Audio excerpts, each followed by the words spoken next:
Stephen M. Smith from Touchdown Alabama joining us to break down the Tide as he does each and every Wednesday night. It's our Alabama Wednesday here on Mark Rogers TV. Stephen, if we're looking at X factors on this football team, one of the keys might be Robert Foster, a guy that has the talent, hasn't contributed to the level that he would have been expected to when he arrived on campus. Nick Saban pointing that out in the last few days. Robert Foster will be needed for this year's group.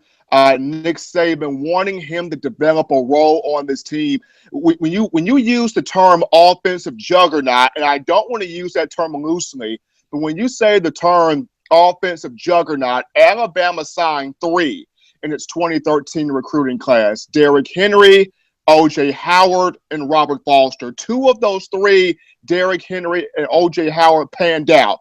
They did what they had to do. Derrick Henry, the Heisman Trophy winner in 2015. O.J. Howard, despite what many may claim as the most underutilized tight end in Alabama football history, when the games mattered, Alabama found a way to get him the ball, and he made plays. And now, when Robert Foster come in, he's the 3rd guy that finally has a chance to kind of submit his name and put his stamp on things. We're talking about a freakish athlete at 6'2", 196 pounds. He always does well in spring training. He ran a 4.47 in the 40-yard dash during spring testing this year. You always hear about him in spring ball. You always hear about him in fall camp, but he never tends to really put everything together as far as the season is concerned. And for the first time, he's got a chance to really put everything together. In the 2015 season, things started to go his way, had 10 catches for 116 yards and 2 touchdowns, but a rotator cuff injury against Ole Miss halted that 2015 season for him. So for Foster, it's all about now putting it all together. He's been patient. It's been frustrating for him. It's been frustrating for the fan base, but now this season, he can finally kind of put all the pieces together and have the season that's been eluding him for the past couple of years. Stephen, when Nick Saban says that the team needs Robert Foster to come through this year, do you think he truly means that they need him, that they don't have enough wide receivers to fill those roles to be productive in the passing game? Or do you think it's more so that he thinks Robert Foster's been a good guy. He's shown up. He's given us what he can. But unfortunately, despite the talent, because of the injuries, just things not working out, that he hasn't had the impact that we expected. And I really just want for him to see him pull through with a final strong season here on campus. I think it's a little of both, Mark. You can attest to that. You want to see him do well.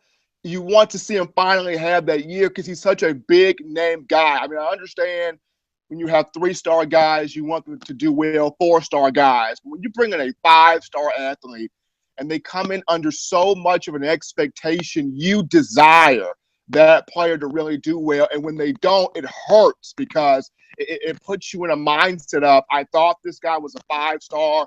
Why hasn't he produced yet? Why hasn't he come up to par yet? So that plays a role in it. But also, you have Calvin Ridley back. You know what to expect from him. You have Cam Sims back, who's a big body receiver, 6'5", 203 pounds. He's finally healthy. But guys like Derek Keefe, TJ Simmons, Xavier Marks, who are kind of trapped in that second-tier wave of receivers, haven't broken into that first tier yet. You don't really know what to expect from those guys. And then also Trayvon Diggs, who had a good year last year, 11 catches for 88 yards and a touchdown. Saban still has him straddling between playing cornerback and playing receiver. He's kind of still stuck in that experiment and going both ways on offense and defense. And then despite bringing in some talent like Jerry Jeudy, Tyrell Shavers, Henry Ruggs III, Devontae Smith, and some other guys from this 2017 class, you want to see the freshmen step up, but more so than seeing the freshmen step up, you would rather see a guy that knows this system, that's been in this system, that's been around this system, really and truly make his play. So it's a little of both. Guys trying to bounce back from injury, guys trying to switch positions and make the transition successfully, other guys trying to fulfill their potential and meet expectations. That's the storyline in spring practice all over the nation, and especially specifically here at Alabama. All right, Stephen M. Smith from Touchdown Alabama, our Wednesday night feature on the Tide. We always appreciate it, Stephen. No problem, Mark. Thank you. I'm going to continue enjoying this sun.